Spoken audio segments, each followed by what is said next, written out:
And welcome back, everyone, to Who Would Win? The week Who Would Win. Second to last day. I'm also going to pre-record my speed round for tomorrow, so I just have that available. From Cool hopefully I'm not butchering your name. You have What if Naruto? Naruto versus Morgoth from the Lord of the Rings franchise. Let's talk Naruto first. We know Naruto is Uzumaki, born to Minato and Kushina. Minato Namikaze, Kushina Uzumaki. Became the Jinchuriki of the Nine Tails. Went through life struggling, but ultimately grew to be the strongest ninja of his age, strongest Hokage, strongest Kage in general. And yeah, he backed it up. I mean, Naruto has nigh infinite, his own chakra is probably beyond anyone else in the series by a large margin. And then he also has Kurama's chakra. So in essence, he's kind of got a near unlimited amount of chakra. This allows him to, and his chakra control is near perfect now. And when you got to Boruto, he's able to use shadow clones, which are physical clones that can act on command, but on their own free will as well. We know he has the Rasengan, which is a orb of chakra that can just grind into an opponent, and every single variation under the sun you can think about that, including the planetary Rasengan, which was Rasengans orbiting a larger Rasengan, Great Ball Rasengan, mini Rasengans, two Rasengans at once, wind, technically all the elemental Rasengans. Even though we've only actually ever seen Rasen Shuriken and then the Rasen Shuriken combined with other elemental releases. But theoretically, he should have all the other elemental, because he has all the elemental chakras as well, including yin and yang release. Naruto is an expert wind jutsu as well, though he really only uses Rasen Shuriken.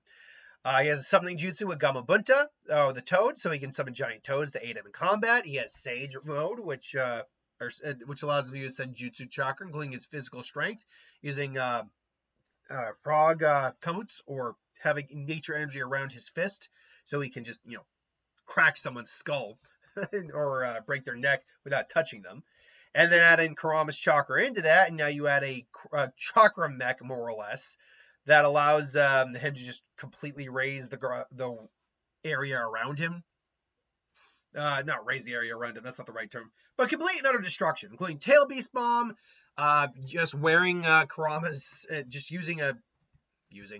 having it as just a cloak, moving at beyond light speeds. If we were to look at Naruto technically at the Valley of the End, or in his fight with Madara, I do technically think that's a stronger version of Naruto, because he still has the Truth Seeker orbs there. But so I would actually argue that is probably Naruto we should go with, despite the fact that I'm using a Boruto Naruto here, because he has Truth Seeker orbs in that version, which are Keke Toda, which are all combinations of all chakra natures, and can pretty much, unless you have, say, like 6 pass chakra, deteriorate and incinerate anything down to the spiritual level. These chakra orbs can also, the Truth Seeker orbs can also morph into different shapes, like rods, spheres, sword, as we saw with Obito. So theoretically, Naruto should be able to do that too. But that doesn't mean he does have it. It just means he should, in theory, be able to do it. And if in the pinch, if he absolutely has to, he has Baryon mode, where him and Kurama's chakras collide, kind of destroying each other, to create essentially something similar to nuclear fission. This allows him to basically shave off the lifespan and the chakra of others individuals and destroy that chakra and just kill them. Now, the problem is that's limited, and Naruto will run out of chakra on his own as well. And apparently that chakra does not come back, which I've always called a little BS on that, but whatever. So, with all that being said, Morgoth is one of the AR, if I'm not mistaken. Morgoth, let me get some of his stuff up here real quick here. So he is an evil Vala, the Middle-earth equivalent of an archangel, and the first Dark Lord of Middle-earth, as well as the master and predecessor of Sauron, master and creator of some of the most evil creatures of Middle-earth, including many dragons and Balrogs, and the de facto ultimate evil of the whole universe, known as Ea. He was the mightiest of the Ainur, created by Larvata, but he rebelled against his master and sought to control Ardar for himself. So in essence, this is a guy that even like Sauron has to kind of bow to in many ways in terms of straight out power. Now, what he was capable of doing was apparently a lot at his peak. He had the ability to shapeshift, elemental manipulation, including creating, controlling fire, ice, and other aspects of nature, creating giant elemental storms too. He literally had power over life and death, including the ability to curse Hurin to never die, and twisting the elves into creating orcs. He's also capable of corrupting existing things and creating twisted, monstrous creatures like orcs and dragons. And his physical strength and durability were capable of sending attacks and causing massive destruction. As I said, he has capable of creating storms, creating shadows, continents, control the weather, telekinesis, and weather manipulation, illusion and deception, confuse and manipulate enemies, mind control, though not necessarily outright control, but manipulation and mental torture. He's a master smith, basically making any weapon he wants, command of Balrogs, creator of dragons, and even when he was defeated, his power had a lasting and permanent effect on Ardar, marring the world and with his influence. So this guy is pretty damn powerful. So the question is, does Naruto stack up to this guy? I mean, I'm just gonna get some more info up here so I know what to reference up here. But yeah, like this guy has abilities Naruto just does not have.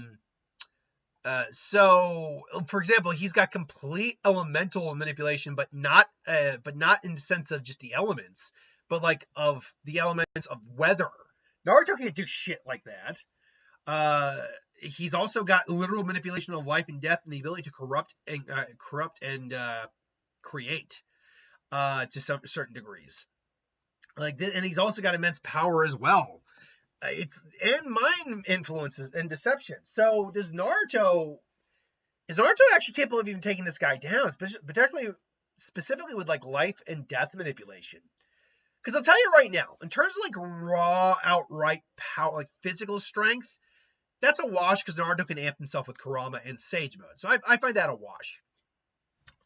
When it comes to like manipulating the elements, Naruto does have to use his chakra for that, whereas Morgoth does not. So Morgoth probably gets an edge there, certainly.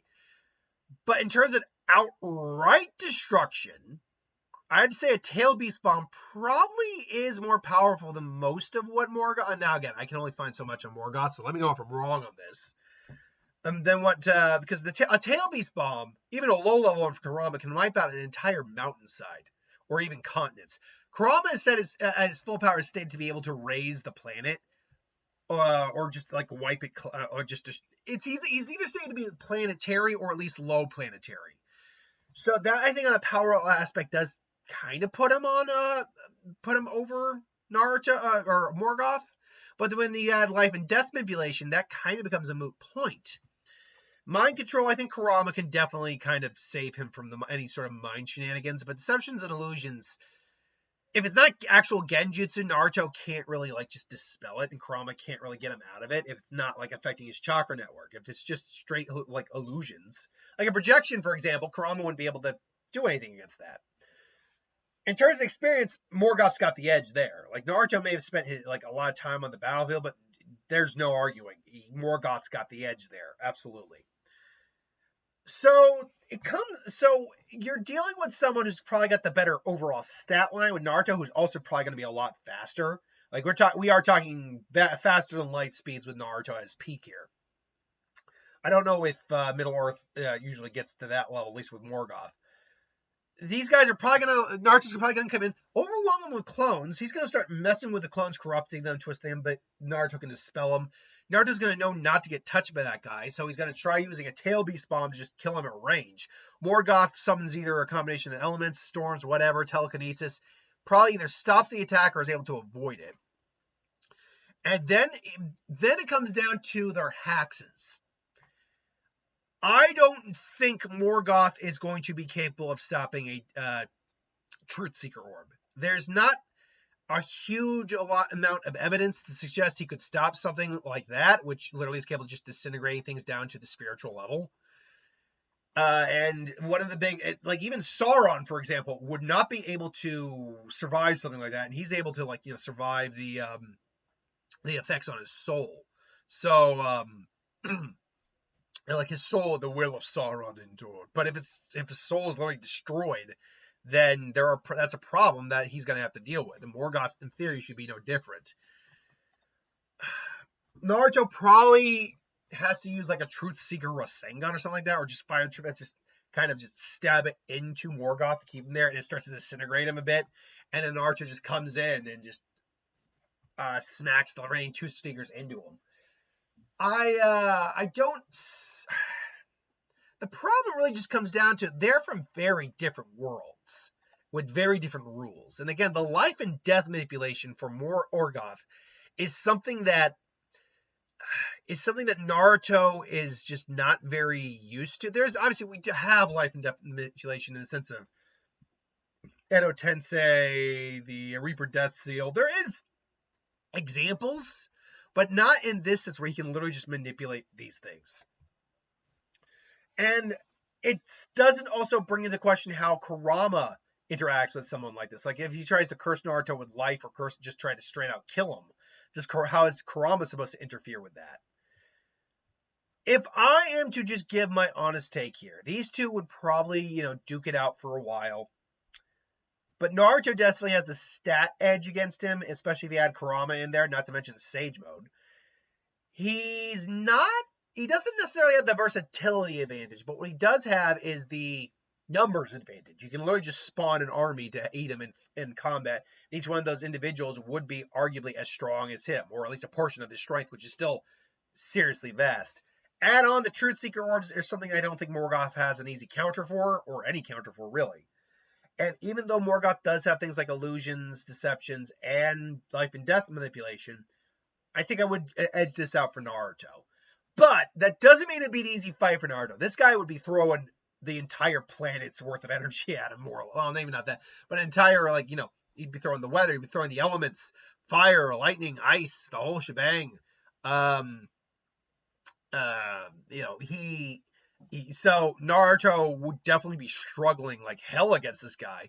But between his speed, his own type of versatility, and a couple extra hacks on his side, I think Naruto takes the win here. I am not as 100% confident on that, so what do you think? Let me know in the comments below. But until then, thanks for watching. Hope you enjoyed. Like, comment, share, subscribe, and I'll see you next time.